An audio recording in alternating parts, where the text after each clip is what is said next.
Hello, everybody, and welcome back to another video on the West Ham Way YouTube channel. Welcome back to myself. Obviously, I haven't been on the channel for about a week now. I've been on holiday. I don't know if you can count it as a holiday, though, if it's in the UK. I didn't travel too far. I never feel like you can say you're going on holiday if you're just traveling somewhere in the UK. But I'm coming back at the perfect time because West Ham are finally getting some transfer business done, or at least some bids in. It's not this whole interested FC or inquiries made. Declan Rice is officially an Arsenal player, which I won't share my thoughts on that too much. But as happy as I am that the deal's concluded, it's quite sad to see him go. And because of that, we're looking for a new replacement. And we've known for a while that one of those replacements is Palhinha. Now, Jacob Steinberg, a respected journalist, has put that we've had a £40 million bid rejected. Sky Sports, through Sky Sports Seth, has said that we've had a £45 million rejected. So I'm not exactly sure the exact sum of the money that we put a bid in for. I'm sure ex-direction employee will give an update for us to follow up on. But either way, we've had a bid rejected for João Palhinha. Now, in similar fashion to us, Fulham do not want to sell the 28-year-old midfielder. They have no interest in selling him. So as such, they've done what I think most clubs would do and said, well, if you want to sign him, then you're going to have to pay quite a high fee. And the fee is believed to be benchmarked at around £80 million. Now, it is thought that we might follow up this bid with a £50 million bid, perhaps, but it's thought that we probably won't go much higher than that. Now, we've done videos on Palhinha before. I think people know my thoughts on him. I think he's a very good Premier League proven midfielder. He won't need any settling in time. We know that he can fill the Rice number 6 spot to a degree. I think he's very good at shooting. He's very good at sort of mopping up the ball in front of the defence, and he can spray a very good pass or two. But the two big issues for me is he's 28 years of age now. Don't get me wrong. There's nothing wrong with a player being older. Nothing wrong with it at all. I just feel like if we're going for a Declan Rice replacement, which maybe now isn't the best time. Maybe now is the time to get someone experienced like Palhinha to come in and weather the storm. And then next season is the time to get in a person who's going to be our next CDM for the next few years. I mean, I know that Freddie Potts, is someone that people are hailing as the next Declan Rice, and we're going to do a video on him after he signed his new deal. But perhaps now is the time to sign an experienced player like Palhinha, just to steady the ship, just to make sure that we're not taking too many risks. Because obviously losing Rice is a massive, massive loss for our team. But spending between 40 and 50 million pounds on a 28-year-old, I have some issues with, because I just prefer maybe a younger person who has got maybe more room to grow. Maybe a higher ceiling than Palhinha. And the second issue I have with it is he's just going to cost way too much money. Now, someone like Lavia, who is being quoted from Southampton at around £50 million, I actually think you can get him for a bit cheaper than that, considering that they're a relegated side, considering that if a club did come in for him, I can imagine his agent would definitely push for it. And it is a lot of money for someone like Lavia, who, he's only spent one season in the Premier League, but so has Palhinha.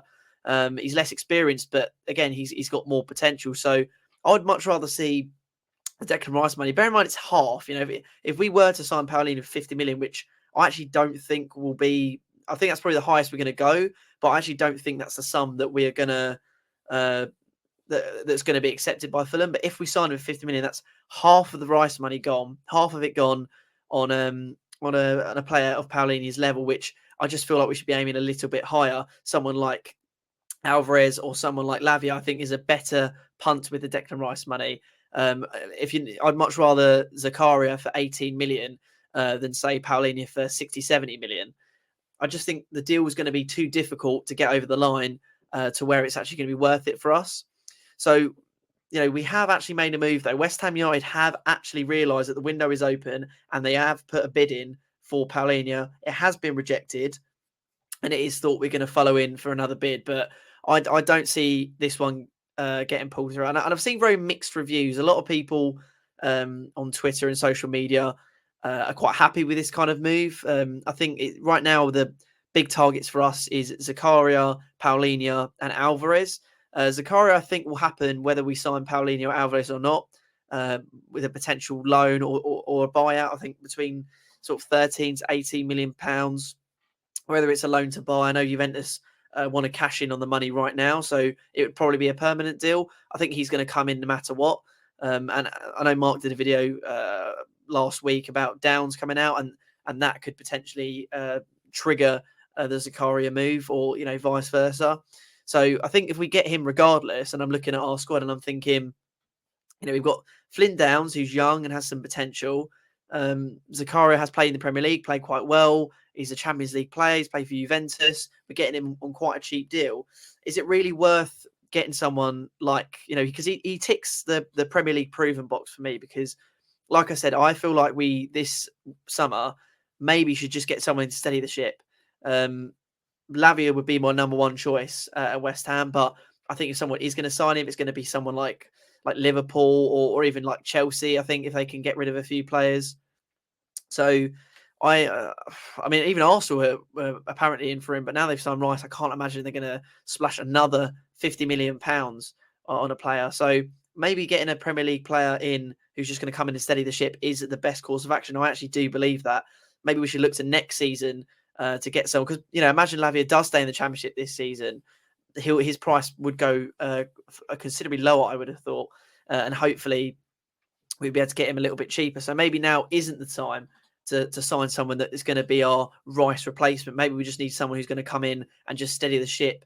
And I actually think Zakaria fits that very well. There's no point coming in and spending 60, 70 million pounds on Palhinha. I mean, we're so far away from their valuation, I think, that I think Sky Sports quoted it as being 80 million pounds that Fulham wouldn't accept. So if we're on 40, 45 and they're 80, even if they were to come down 20 million pounds, that's 60 million pounds.